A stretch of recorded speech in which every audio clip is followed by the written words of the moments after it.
Good morning, good afternoon, and good evening to the rest of you guys.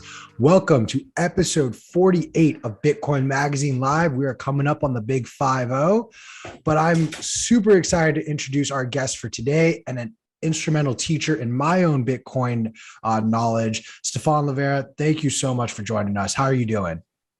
I'm doing well. Thank you for inviting me, and I'm always happy to chat with the Bitcoin Magazine team.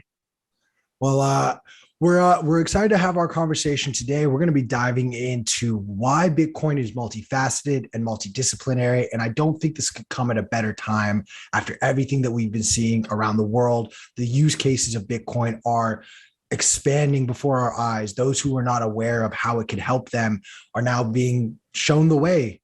This is the way, as we said to Baby Yoda. So, Stephan, could you help for our viewers maybe define a little bit, what are the different facets of Bitcoin that really speak to you? Sure. So I have long been interested in Austrian economics. So I think that was probably the first angle that appealed to me for sure. And so that was this angle of sound money, this money that's outside the control of any particular government. And it's like this idea of money that is coming from the bottom up. It's spontaneous. It's not top down. It's not the king or the government saying this is the money. It's the people deciding what makes money.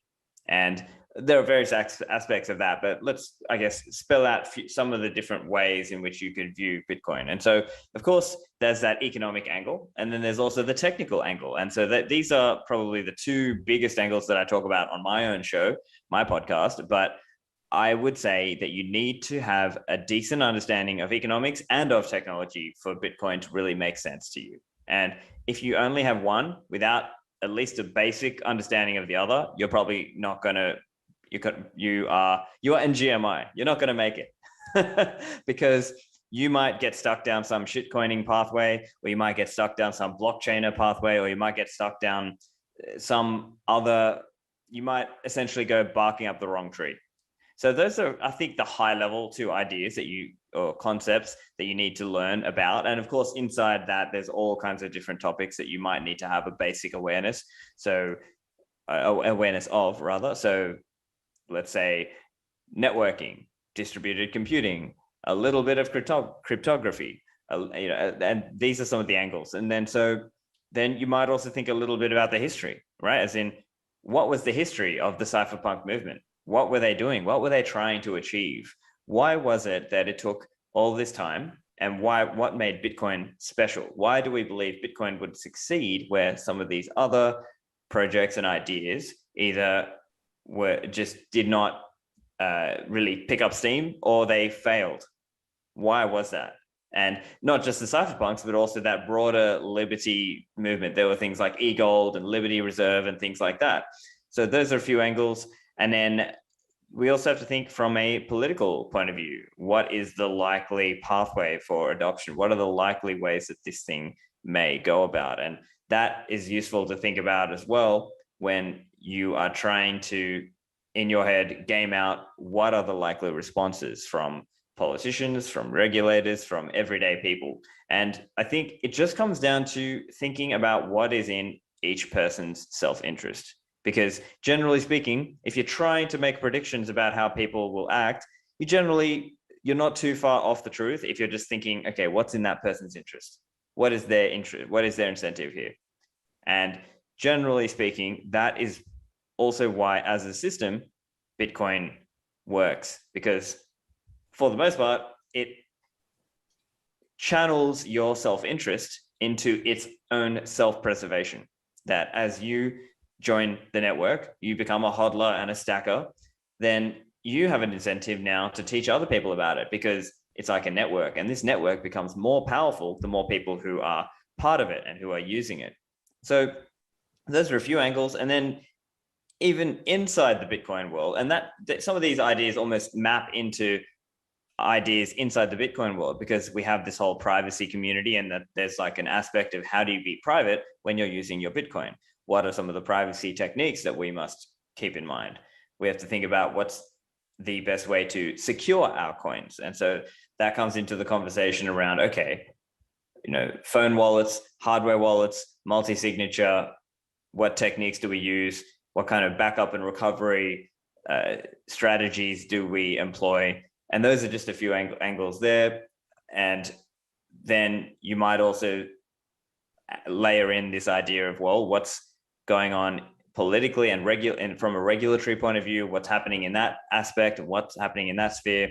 And so I think those are a few examples that I would give in terms of what are some of the different facets of the Bitcoin world. There is also obviously a social element, right? So, we have Bitcoin meetups. I was a co-organizer of Bitcoin Sydney. So back when I was in Sydney, I'm not there anymore. Obviously, Bitcoin Magazine and BTC Media hosting Bitcoin 2022. So I'm excited for that. I think conferences are a great part of the Bitcoin ethos and community, and it's how a lot of people learn. So that's a social element there. I think it also, you could arguably say, hey, there's a little bit of psychology in this too, in terms of what does adoption look like? What causes people to adopt? And what causes these big waves up and down that we've seen over Bitcoin's history, where we have seen these huge waves up and then these huge, crashes down, and then sometimes a relative period of just doldrums or a less activity before then another big burst of energy and activity in the space. So I think those at a high level are some of the high level facets or aspects of Bitcoin and its technology. If those of you who don't believe when we post Bitcoin fixes this in a response to quite possibly every and any situation, just go ahead and rewind, re-listen, because Stephan just laid out everything that Bitcoin fixes, and that's just scratching the surface right now. I do want to make mention, use code YTMAG, get 10% off of your tickets to come down to Miami, April 6th through the 9th. Stephan will be speaking. Jordan Peterson will be speaking. Michael Saylor, Nayib Bukele will be making another announcement. So you're not going to want to miss that. And there was one thing in particular, Stephan, that you actually said that really stuck out to me, because I think this gets lost when new people come into this space, is the history of how Bitcoin came to be and the technologies that were attempted and failed that paved the way for Bitcoin to exist. And I think when you really understand some of the things like BitGold and BitCash that came before Bitcoin, you kind of can't look at the rest of the crypto market in the same way, because there are so many, in my opinion, mistakes that happens with these altcoins. Can you talk a little bit about maybe some of the conversations that people have with you about, hey, why don't you like this token? And what are some reasons why you are a Bitcoin purist and not necessarily a fan of the latest meme coin? Yeah, so there's a few things involved with that. I think one of them is just that we are using this token, but the token has to have some value for people to want to hold it. And there needs to be a reason for people to hold it. And generally, in the case of money, you don't need a definitive reason. You're just holding it because of uncertainty. So this is coming back to that, how would I explain it? Uncertainty. We hold money to reduce future uncertainty. So we have a reason to want to hold Bitcoin. And that's because we're thinking of it as a money. And now, okay, fine. People, they have their own ideas about that. But the broader idea is we can see it as a form of money that operates outside the purview of any state. And so that's the important point really to bring home. And so then you also have to layer in a bunch of other things into that also. You have to think about, well, is that system genuinely decentralized and distributed? In many cases, altcoins are not that. They can be shut down or they can be centrally stopped. And so you see that often with these hacks that happen. And then all of a sudden, oh, wow, they were able to stop the network because the government told them to. Oh, what a surprise.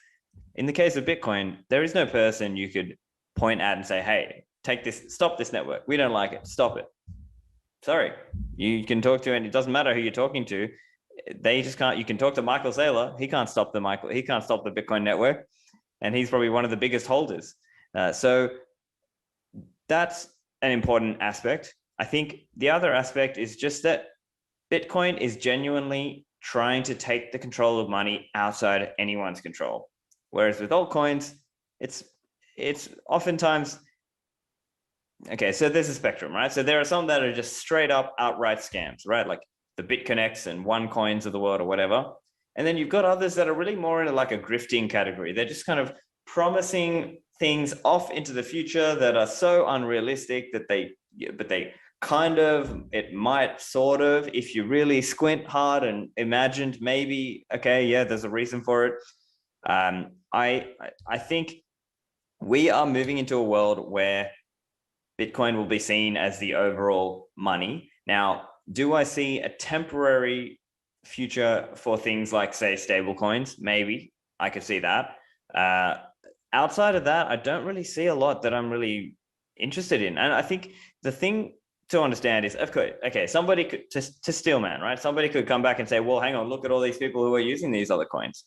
In my view, I think a lot of that is just driven by leverage and more of a gambling mindset. Now, to be clear, there are gamblers and speculators in the Bitcoin world too, but I think there are many, many more people who really see a long-term future in Bitcoin, that they see this long-term idea of sound money, and they see why there's this philosophical, economic, and human rights perspective around Bitcoin. And so when you bring it to that level and you think about what is actually achieving all of these things, right? It's provably scarce, it's decentralized, it's accessible, it's scalable in the way that Bitcoin operates without losing its qualities that make it special to begin with. And I think when you really add all of those things together, it's only Bitcoin that actually passes the bar. And that's why, in my view, and over at Swan Bitcoin as well, where I work, we just have that view that it is the only investable grade. It's it's in a class of its own. That's how I would summarize it. You are in we are all in agreement on, I think, the hardest, soundest money being Bitcoin. There's a point that I kind of want to push back on, which you brought up, how Bitcoin is the most decentralized, which I do agree with that. However, as products are built on top of it, for example, exchanges, over the last couple of weeks, we've seen announcements, hey, all of you leaders of exchanges, all you CEOs that allow people to purchase Bitcoin, stop allowing people in Russia to do it. And regardless of whether you agree with the response or not, the response was true to, I think, Bitcoin's core ideology. But as we introduce more of these businesses on top of Bitcoin, do we lose some of that decentralization? And is that an acceptable payoff to continue to build on top of this technology in your eyes? Good question. I see it like there's the regulated world, and then there's this whole peer-to-peer market world with Bitcoin. And so that peer-to-peer market world really does operate just with no real controls, for relatively less, like much less controls than the government would like. And I don't see a fundamental way of that being stopped. And so I see this like there will be lots of regulated entities, but also lots of peer-to-peer, less so regulated entities operating in the Bitcoin world. Now, is there some risk to individuals with things like KYC and with things like being able to be shut down on a centralized platform? Yes, but at the end of the day, you'd rather be holding Bitcoin than not. You'd rather be, and so while yes, you might arguably say, okay, it would be theoretically better if everyone was just, if everyone was going fully peer-to-peer. I think Bitcoin just wouldn't be at the level that it's at now. And so there is just this, interesting trade-off balance there that you see, because people fundamentally, the return to being operating in a white market, in a regulated market, is just so huge because there are so many people who are only willing to interact with that aspect of it. Now, there are others out there who are interacting in both sides of it, right? And you might have, let's say, kind of operating in the more decentralized, even more decentralized world. But I think the fundamental promise or idea of Bitcoin, I think, is that so long as there are lots and lots of different options with who you can choose, then that means you have more and more choice. And so that means you've got lots of entities who you could interact with or use as your service provider. And if you're not happy with them, well, then you can choose somewhere else and you can go to another country and use a service from another country. And I think we are moving more into that kind of world where that starts to become more feasible for people. And so it's a big world out there. And I think we, from the Western world, let's say, like out of the Australia, US, UK, Canada, we tend to be very focused just on the West, but it's a big world out there. There's, call it 200 countries out there, and many of them have differing goals and values and ideas about how things should operate. And so if the environment is not great for you in one particular country, well, you can go to another. And so I think that competitive jurisdictions aspect also really protects Bitcoin in a way, because yes, you're right that politicians in one particular country might come out very strongly against, and others, President Bukele and others of El Salvador, and let's say some of certain states or cities, at least the leadership or the candidates for leadership in those states and cities are very pro Bitcoin. So I think we will see that. And even in the US, we see Warren Davidson speak explicitly about the Keep Your Coins or Keep Your Custody Act. I can't recall the exact name of it, but he's out here talking about that. And so there are politicians who will have that view, and I think we'll see different companies and different states and different cities and countries who will offer better alternatives for people out there when they're not happy with what they're getting. Yeah, I think it is the Keep Your Coins Act, which is KYC is ironically the acronym. I don't know if that was on purpose or not, but it's very clever. To your point, you said like a lot of different countries or governments or even Wall Street have different ways of what they think the world should operate. I just finished reading, I was talking to Q before we got started here. I was just finished the book. Oh my gosh, Q, what was I? It was The Big Short. And, learning about the 2008 financial crisis. And in that, you kind of get an idea of Wall Street and kind of the game that they were playing, thinking that they were doing all the right things and basically selling they were called credit default swaps, basically on mortgages. So basically it was a basket of really bad mortgages and they were selling them essentially like a stock on top of them. Obviously the house of cards came crashing down. But Stephan, I'd like to hear your opinion. I know you said Bitcoin is just as much a technology. Is the volatility of Bitcoin not just a bug, it's a feature? And I say that in means of when you look at the stock market or real estate or something else, you can kind of keep propping up these markets with the Cantillon effect of printing money and jamming them into these asset classes, keeping the wealthy wealthy and keeping, the poor chasing an endless hamster wheel, or in the rat race, as it's formally called. Do you see Bitcoin's volatility as a way to shake out people that get over levered or cause harm in the markets by getting over levered themselves? Volatility is going to exist for some time to come. I just think it's one of those things that we all have to accept, that it's a blessing and a curse. That, of course, if you want the incredible returns of Bitcoin, well, you're going to have to learn to deal with the volatility. And that's not easy for everybody. I understand that, because I think it's easy for those people who, let's say, grew up or are operating in an environment where they can have savings. But for people who are operating in an environment where they find it hard to save because maybe they're literally not earning enough. I'm not talking about like Western world people who are just kind of blowing all their money on drinks at the bar, but I'm talking about there is a genuine equity consideration there. But nevertheless, I think Bitcoin will benefit everyone longer term. It's just that for some people, it's going to take some time. And I do, although with all that said, I believe Bitcoin is going to be like an incredible welfare improvement for everybody, because it's just going to fix a lot of things that will make the world a better place.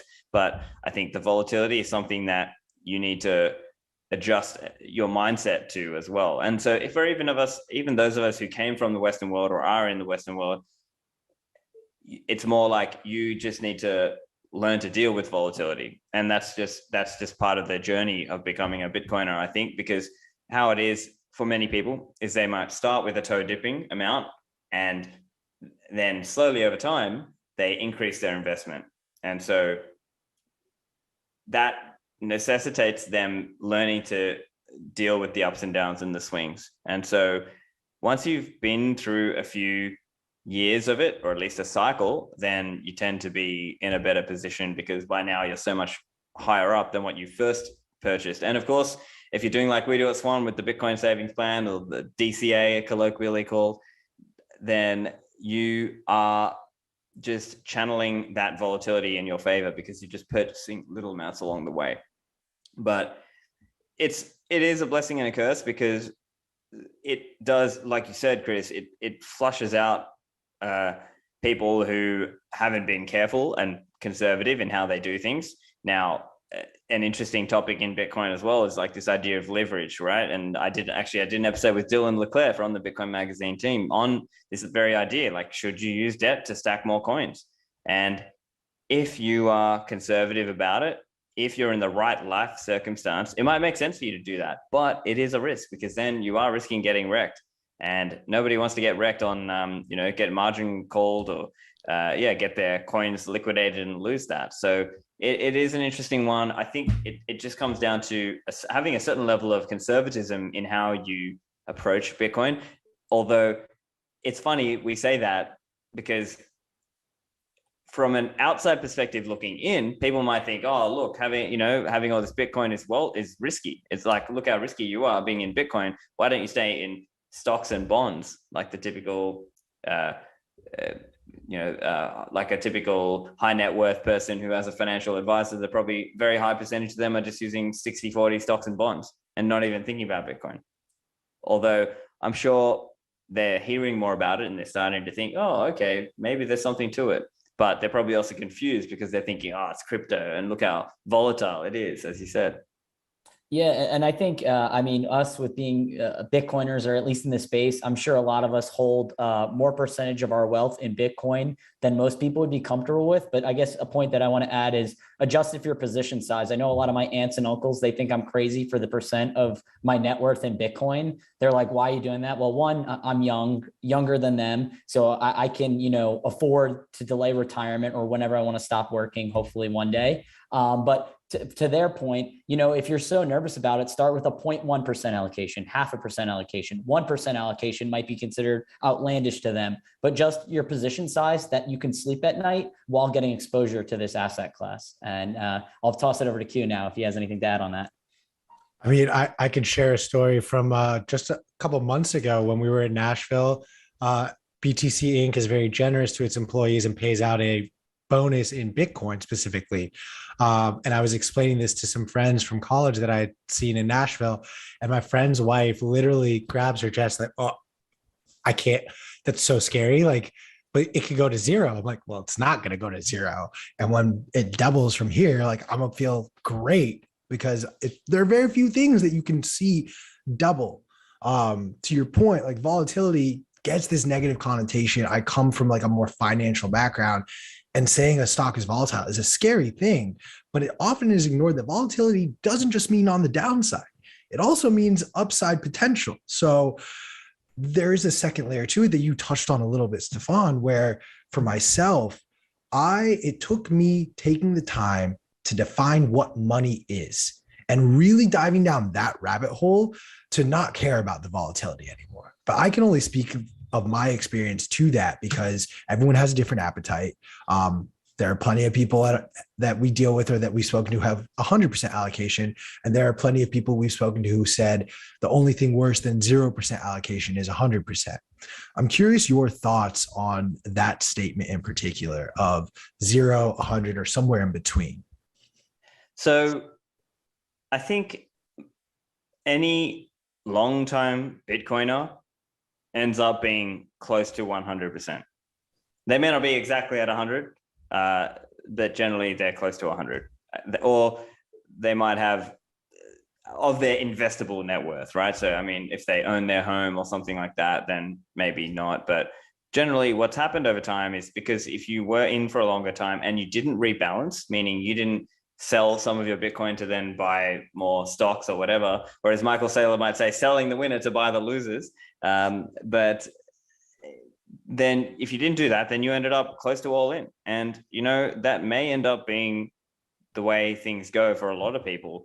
But I think it's important to, it's just hard to sort of speak in a very general sense, but what I would say and the way I would think about it is you should generally try to improve your skills and try to earn more money. And in some cases, you may need some of that capital inside your business, because your business is how you earn that money. And so that's like that's what's kicking off the cash flows that you are then stacking into Bitcoin. And so in those cases, well, then no, it doesn't make sense to go fully 100% Bitcoin, because you need that in your business. And you're not, and like, unless you're saying, well, you should sell that business and all, go all in Bitcoin. And so I think fundamentally what makes sense for most people is to just think about what percent they could basically afford to put into Bitcoin and just hold minimum 4 years or longer, ideally 10 years or more if you can, obviously. But what I would say is minimum 4 years. Like, you're putting this money away and you're not planning to sell it or do anything with it for at least 4 years.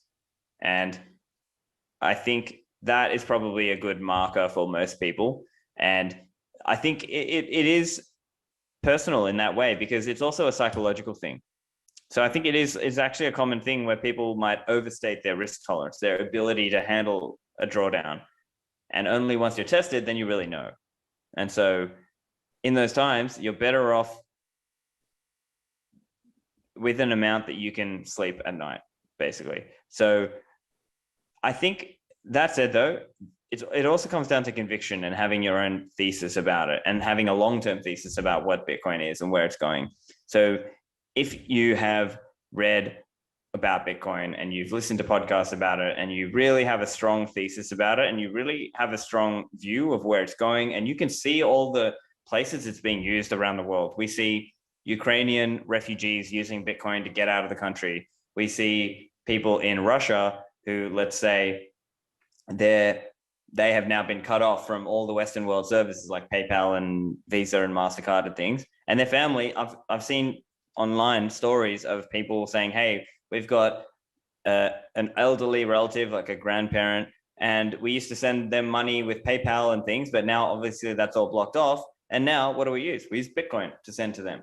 And so it really, once you start seeing that potential for Bitcoin to be used and to not need this idea of the dominant world superpower, the USA, to back and control the monetary system, you start seeing this alternative. It's this parallel system. And so I think the deeper down the rabbit hole you go, naturally, the higher your conviction, and therefore the higher your allocation in terms of your net worth, and not just net worth, but your time, your attention, your energy. It just goes to that. I mean, for me, I was fascinated by Bitcoin when I had that. I think most people have that moment, that sort of orange pill moment, that from then you couldn't pay attention to anything else. You just were fascinated by this thing. And so for me, that's just been my life since early 2013, basically.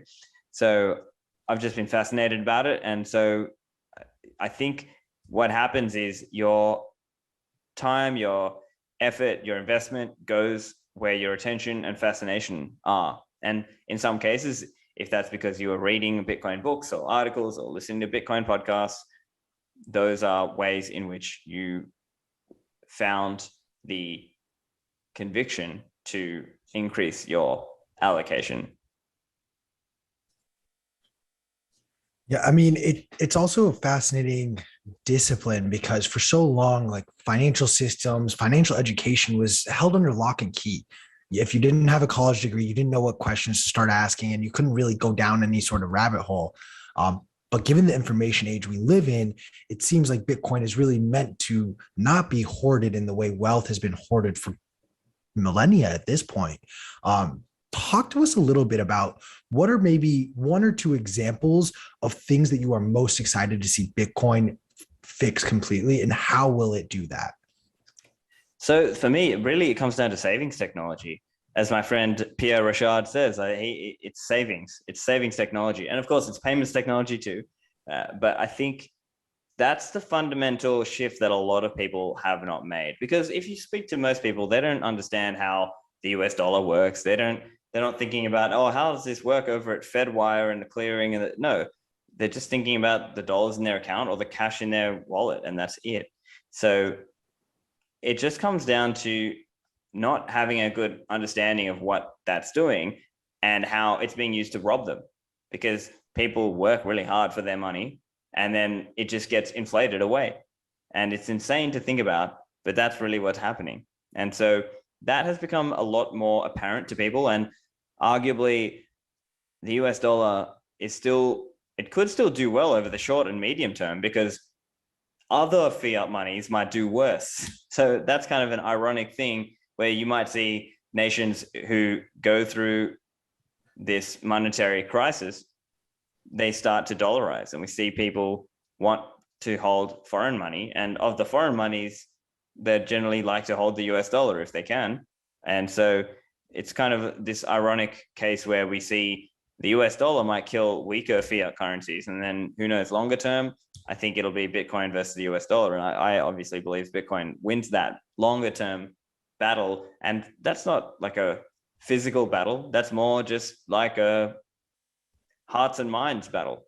And that's what I really think this is. It's hearts and minds. And so once you see this idea of sound money as a principle that protects society and how it's going to fix and provide protections to people that previously were not possible, that it just, Bitcoin provides assurances that are simply not possible under fiat money. You can't have that assurance of a strict cap. You can't have that assurance of anyone can access this thing. That's just never been the case historically because of the technology not being possible.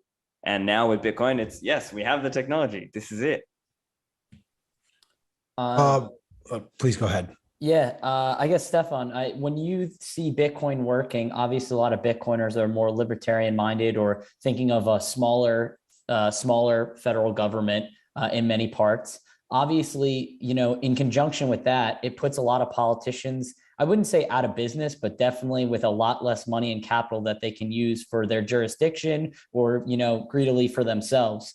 I guess, how do we see a cycle playing out? Because they're going to fight like hell in order to keep this system alive. And I always joke, Republicans or Democrats or whatever, politicians can always agree to spend more people's money, more taxpayer money, get more money granted to them from some other jurisdiction. So I always laugh and say, oh, is Congress going to pass the budget for the 79th or 80th time? It's like, of course they are. Like, of course they're going to raise the debt ceiling and keep printing more money and doing whatever they want. Obviously, the allocation of it might be different state to state or country to country, but I guess, how do you see this game theory playing out if it goes more of the peaceful route that a lot of the Bitcoiners talk about? Yeah, that's a good question. So the way I'm seeing it is Bitcoin adoption will be like a discipline enforced on all of us. And it will be like a discipline enforced on politicians that previously, where they had this very cheap money spigot that they could access, cheap debt, government debt, bonds, they could access this very cheaply. And over time, as we come back to that hearts and minds point we were talking about earlier, more people will be holding their wealth in Bitcoin. And so the cost of government debt will rise. And that will just force them to tighten their belt. And so I think it does come down to a hearts and minds battle in that sense. And so one crazy way to think about it, really, not crazy, but it is this way. If, as an example, Chris, if you, let's say we both had US bank accounts and you send me, or I send you $100, the total number of US dollars in existence did not change. It's not like the cash balance of the world changed. All that changed was me sending something to you. But in this example, let's say I send, now let's change the example. Let's say I'm buying something off you. I'm buying $100 of Bitcoin off you, and I send you $100 and you send me that Bitcoin.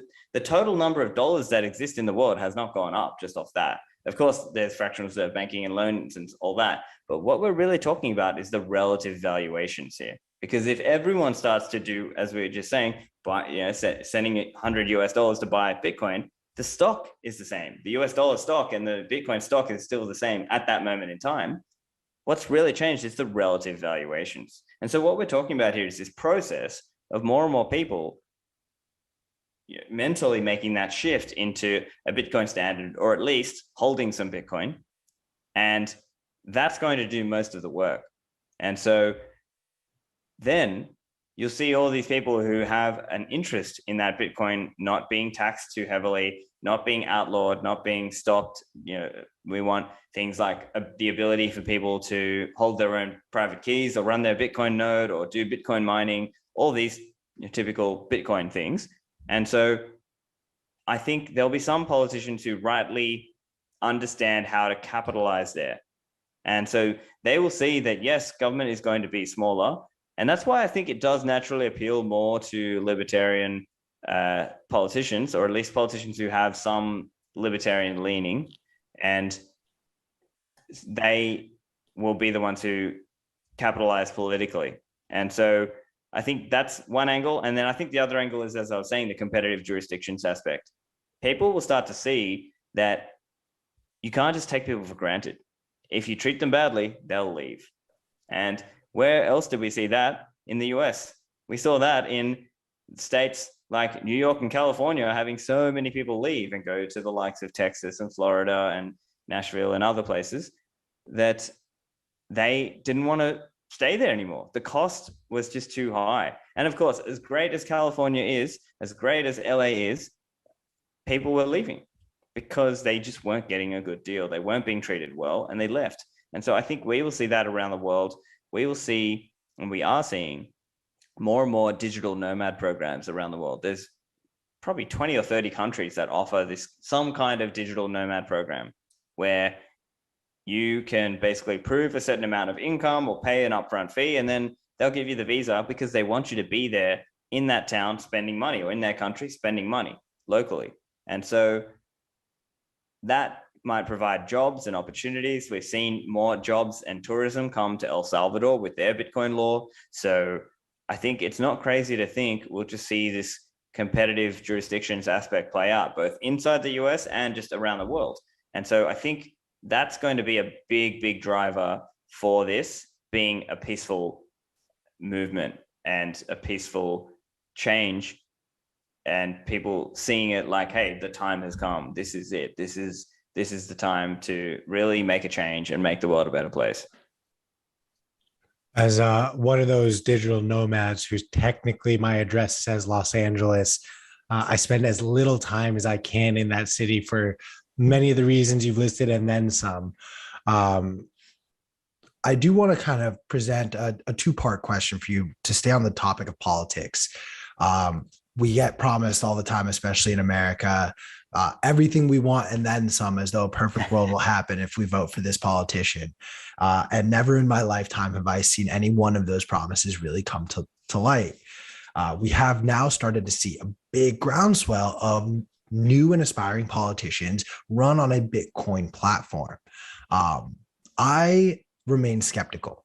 I have yet to have a politician follow through on their promises, yet I do also appreciate that these politicians are, for lack of a better word, pandering to us. How do you feel about, we'll stick to America first before opening up more globally, about the way politicians are using Bitcoin and what Bitcoin legislation could look like in America? Yeah, that's a good one. And so you're right that there can be pandering, and that's part of the game of politics. And of course, politicians lie. That's not a Really? surprise. There's nothing new here. We're not saying anything world-breaking here, world-changing here.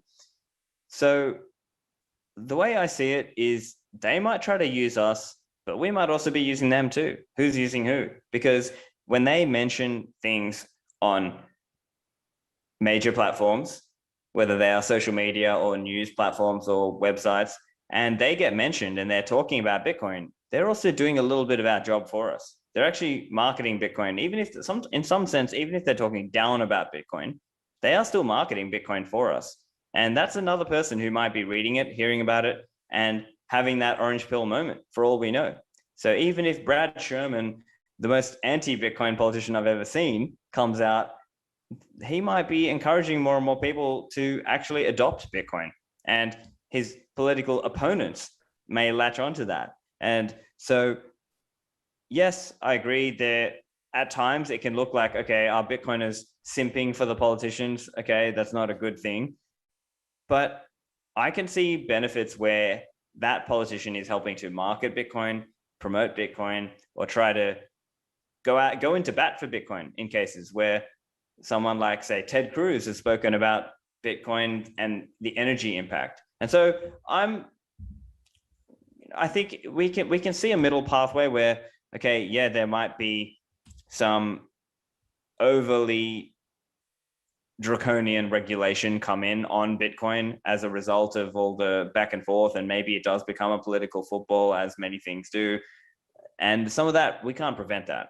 It's just going to happen. But do I foresee fundamentally a Bitcoin ban happening? No. Do I see, maybe more regulation coming? Yeah, probably. But I think it's just too difficult to actually stop this thing now. And I think enough people around the world are realizing that.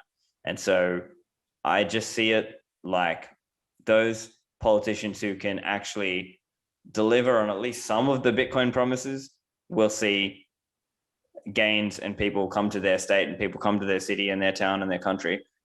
And so that's how I'm seeing it. I see it like, it's also important from a political perspective is to think about the typical things that play well politically. So an example, jobs, right? So if they can stand up on stage and say, look, we got all these jobs coming here, we got all this opportunity coming here. Of course, we're going to be the Bitcoin state or Bitcoin town or Bitcoin county or whatever. So I think that's also the other angle. So coming back to that point I was saying before about looking at what's in that person's self-interest, well, if you can make it look like, hey, it's actually in their self-interest to promote Bitcoin, then there might be something to that also. But it is an interesting one to weave, because you have to understand, yeah, there's a benefit there, but there's also a downside, and maybe some Bitcoiners might be falling into a trap per se of supporting a politician or putting too much effort and money into that politician when that politician is out for themselves. They're not out for you, but it might just be that things that are in their own interest are also in the broader interest for everybody else if they help to spur Bitcoin adoption, or at least lower the taxes and regulations on Bitcoin. I am certainly not a fan of politics, but to me, it's more like that saying, just because you're not interested in politics doesn't mean politics is not interested in you. So I can see in that sense, sometimes you've got to hold your nose and partake in certain ways. But like you were saying as well, the other aspect is the competitive jurisdictions aspect of saying, hey, I'm going to go where I am getting a better deal. And if that means going to El Salvador, so be it. I'm honestly, in the future, I'd be open to it. I'm not going to go down there and live straight away, but I'd honestly be open to it in the future. Yeah, Stefan, I think that's a great point. And, aside from jurisdictional arbitrage of leaving the States or wherever you are to go to El Salvador, going where money is treated best, could you even see, I guess this is kind of me like looking into the future, kind of seeing, I think it would be really funny if Brad Sherman or the Elizabeth Warrens, all of a sudden the people that donate to their campaigns are like, whoa, you can't talk bad about Bitcoin, because the people that are giving the money, whether it's the big banks or, whatever company, are like, whether it's a crypto exchange, like I know FTX gave a lot of money to politicians, or Sam Bankman-Friedman gave a lot of money. But, when your biggest donors start saying, hey, no, you can't talk bad about these things, it'll be funny to see, I guess, the tune of what they're saying change. I guess, do you see that playing out, not just across nation states, but across states, counties, different things across countries as well? Yeah, for sure. Now, the interesting question to what you were saying is, how would that play with their current donors? And are there current donors who don't want that? So maybe they could be an existing banking organization or institution, or it could be a person who just doesn't like Bitcoin. But I think fundamentally, coming back to the hearts and minds point, the more hearts and minds you can win, the less likely that is. And we're seeing now even some of the big banks start to say, okay, yeah, fine, you Bitcoiners were right, fine, we'll do some Bitcoin, or they'll say, hey, we've been getting all this demand from our private clients, our high net worth clients who want Bitcoin. They want us to do Bitcoin for them or provide it for them. And we're seeing that all around the world. We're seeing German banks do it, Singaporean banks do it, US banks are talking about it, Australian banks, the biggest Australian bank, Commonwealth Bank of Australia, is offering Bitcoin in the app. So these things are happening. And so I don't think you can turn that tide back. And so this will then become more about who does it best, who's providing the best environment, who's catering to the Bitcoin political faction, if you will. Yeah, even Jamie Dimon, even though he hates on Bitcoin, he makes sure that JP Morgan Chase is getting their cut of, not the best Bitcoin services or ways to buy it, but he still has his hand in the honeypot, to say the least. Q, now over to you. You're muted there. Oh, you're on mute. Yep. Let's be real. Jamie Dimon, for whatever reason, I can't think of Jerome Powell's name, but there you go. Jerome Powell, I would even say Yellen. They're holding it back. They may not even have a whole coin, but they are holding some because it is a hedge. It is a hedge that if they actually mess up so bad and the entire system collapses, they want to live a lifestyle that they've become accustomed to. I talk a lot on this show about how the people who are going to benefit from early adoption are those who are furthest away from the money printers. A country like El Salvador, a country like Iran, those types of countries are incentivized to go out of the way to essentially figure out a way to circumvent the dollar. At what point does the US, in your mind, what is sort of that final straw for them that you have an eye on for them to turn around and say, hey, we need to have some sort of adoption of Bitcoin, whether it's a full-blown Bitcoin standard or a legalization of the currency or whatever flavor you want to call it? So that's going to be really challenging for a few reasons.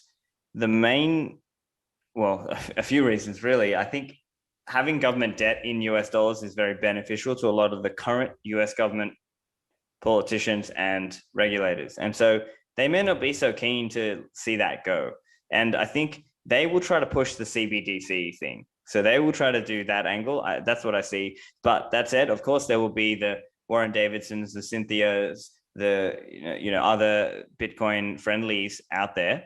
And I think they'll be trying to make that argument internally. And I think it sort of turns on how well that argument plays with the American public, because if they can make the case that Bitcoin is actually the more American money, it is actually the American values money, and that the US dollar as it exists today is maybe not the most American money, that if that case can be successfully made, then who knows, there is a chance there.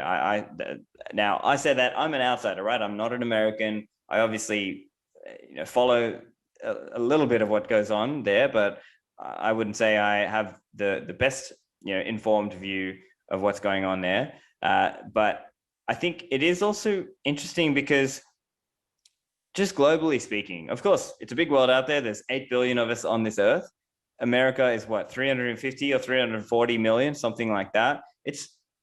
But culturally and monetarily, it is very dominant. And even in the Bitcoin world, it's very dominant in terms of how many users and people are coming from there. I mean, even for me, out of my podcast listener base, it's probably close to 50% of my listener base are coming out of America.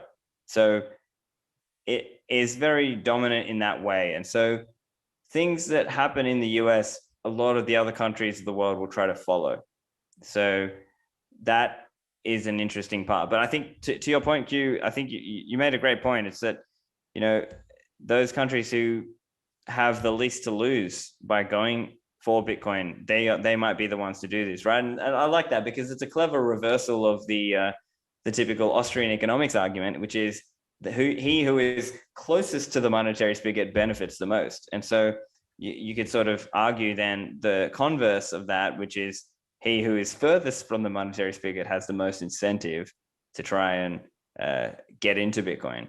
So who knows? Please steal that argument and run with it, because you could probably articulate it 100 times better than I could ever imagine it. Um, I don't mean to block you from continuing. I do respect the fact that while there is a majority of people who watch our show that are American, Bitcoin is not an American idea, nor is it meant to be an American technology. It's meant to be a global technology. So I do appreciate you hammering that point home. I would be remiss to not take a moment right now while we have you, to just very briefly and very quickly ask you to touch on the article that you wrote, how to get the most out of an in-person Bitcoin event. We have the Bitcoin conference coming up in Yeah, just sure. 30 days now. A lot of our viewers will be there. A lot of our podcast listeners will be there as well. Could you maybe just give a couple of points off of that article that you wrote about what they can be doing to help set them up either to get a job or to be learning more about Bitcoin? Yeah, so just be open to new experiences and meeting new people, because when you're at these conferences, they want to meet, they want to talk to other like-minded people. And so just don't be afraid to go and say hi to people. I think that's just the fundamental point. And people are generally pretty accessible, that you can just talk to people as long as you're nice and you're genuinely have curiosity. They'll generally happily speak to you and help you out if they sense that you're genuine. I think that's what matters too, right? Of course, people don't like the sort of cheesy networker who's just trying to find an excuse to give out business cards. But if you're trying to make a genuine connection with people, these could be friends for life. These could be your new employer. They could be your new employee. They could be people who maybe help educate you about some new technology or some new phenomenon in the Bitcoin world. And I think you can get the most out of these things by going early, because there's always side events. So definitely go early and go for some of the side events, make some friends there. And then let's say you're new and you don't really know that many people, make some friends, go to some of the side events, which are a bit smaller, and some of the people there are more accessible. And let's say you might be able to make some friends there, and then they can become your conference buddies over the next few days, that you're chatting with them and say, which room are you in, or which stage are you watching right now? And you can go catch up with them. And then monitor some of the chat channels. There's normally like a Telegram or a Discord or something going, so you can get into some of those, and that helps you just find out what's going on and where the buzz is, what's happening, where is everyone. What else did I say?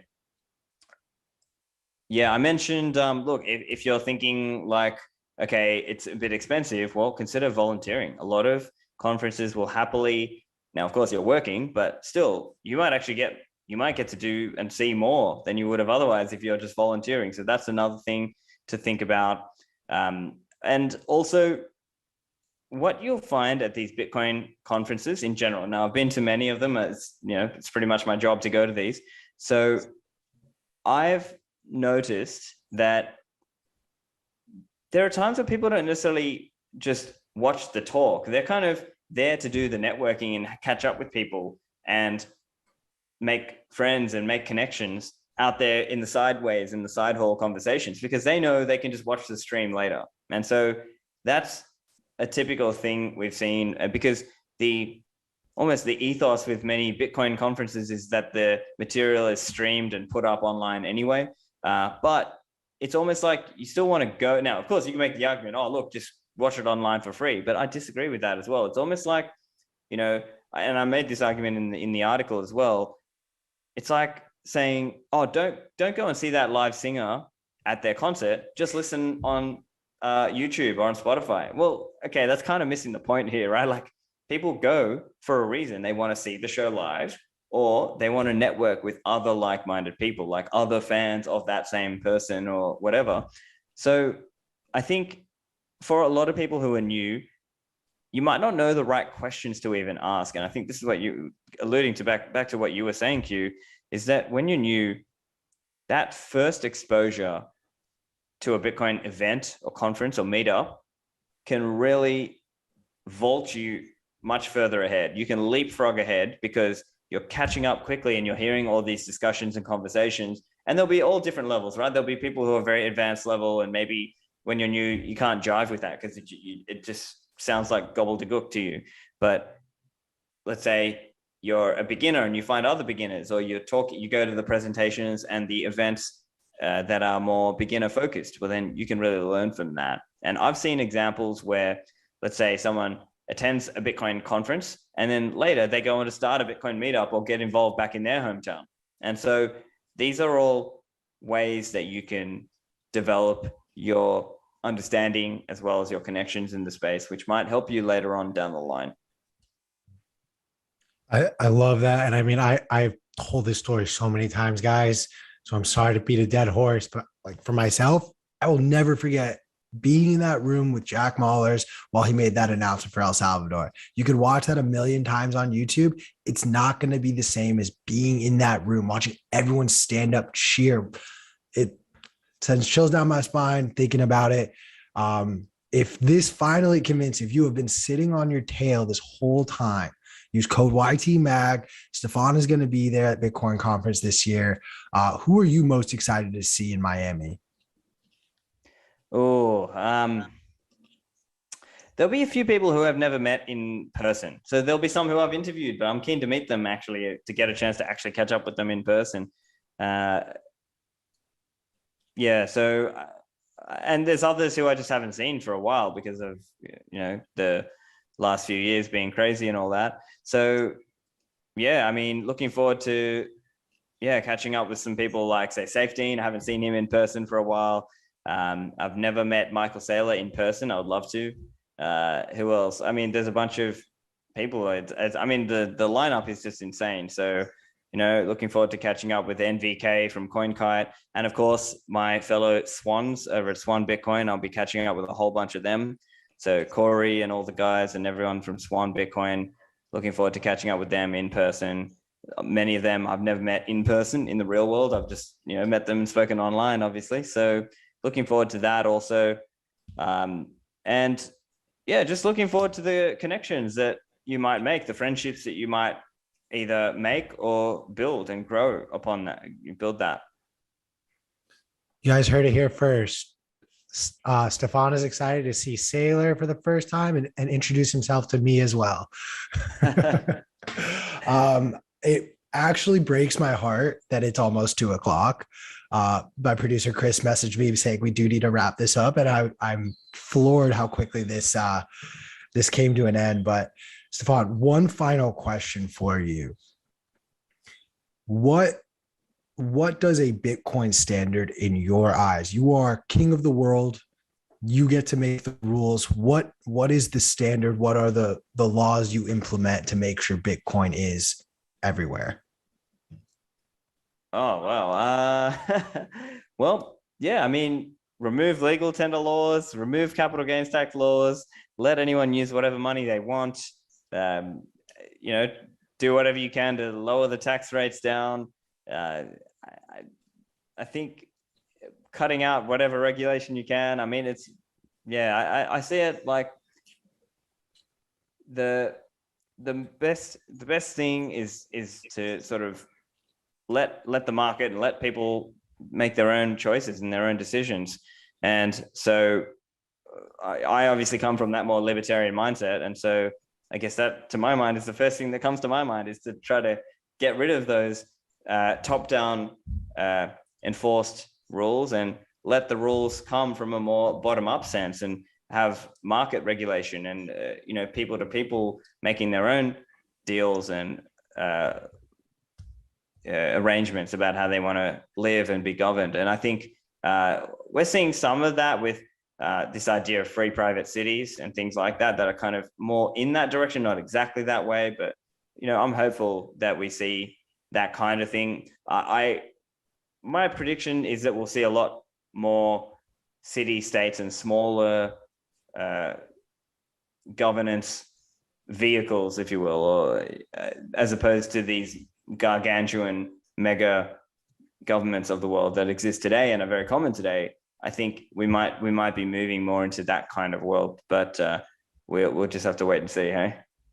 Absolutely. Stephan, I want to give you the opportunity to highlight anything that you have working that people can find you. I know you have your podcast and all the work you do with Swan as well. So I'm sure our viewers will want to keep on hearing what you have to say.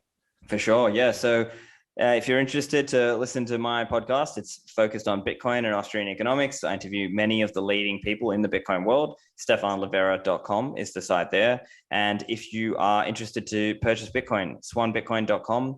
And especially if you are a high net worth individual or a business in the space, swanprivate.com is the link for you, because we provide one-on-one guidance. You're not going to get stuck in like a customer ticket hell, especially if you are the kind of person who really wants to be able to pick up the phone or call at Swan Private. That's something we can offer for our high net worth customers. So that's definitely worth a look out there. And we provide a whole bunch of free education as well, because we're genuinely just focused on education and community. So we put out free books and free content and material out there. So a lot of that is out there. But yeah, basically people can follow us and keep up with us online on Twitter and things. So at Stephan Livera for me, and at Swan Bitcoin for Swan. Awesome, Stephan. I really appreciate your time. We're going to cut to a quick commercial break, and then we'll be back shortly with our next guest. In the meantime, stick around. We might even throw some stats in that chat for you guys.